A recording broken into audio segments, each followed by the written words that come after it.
Global summit పై విమర్శలకి deputy CM Bhatti Vikramarka counter ఇచ్చారు. ఒకవైపు తెలంగాణ రైజింగ్ అంటూ ప్రపంచం పొగుడుతుంటే, తెలంగాణ బాగుందని భారీగా పెట్టుబడులు వస్తుంటే ప్రతిపక్ష నేతల విమర్శలు వాళ్ల విజ్ఞతకే వదిలేస్తున్నామన్నారు Bhatti.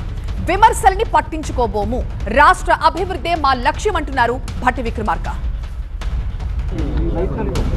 Telangana rising 2047 vision document releasing function ఇది. ఈ సమ్మిట్ ప్రధాన ఉద్దేశం Telangana rising 2047 vision document releasing.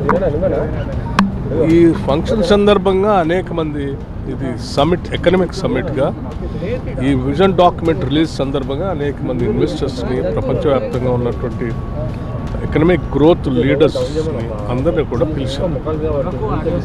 High ప్రోడక్ట్గా అనేక మంది ఇన్వెస్టర్స్ వచ్చి ఎంఓఎల్ చేస్తూ ఉన్నారు.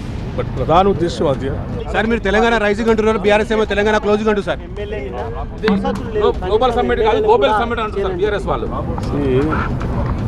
ఒక పక్కన తెలంగాణ రైజింగ్, ఇంకో పక్కన గ్లోబల్ సమ్మిట్. దీని లక్ష్యం $3 trillion ఎకానమీ. ప్రపంచవ్యాప్తంగా వచ్చినటువంటి వక్తలు కానీ, పార్టిసిపెంట్స్ కానీ ఈ విజన్ గొప్పగా ఉంది, ఆలోచన అద్భుతంగా ఉంది, తెలంగాణ రైజింగ్ అని వాళ్ళు పొగుడుతూ ఉంటే, ఇక్కడ ఉన్నటువంటి తెలంగాణ కోసమే పుట్టామని చెప్పినటువంటి వాళ్ళు అటువంటి ప్రచారం చేసుకొని తెలంగాణ నష్టం చూస్తా అంటే అది వాళ్ళకే వదిలేస్తాం.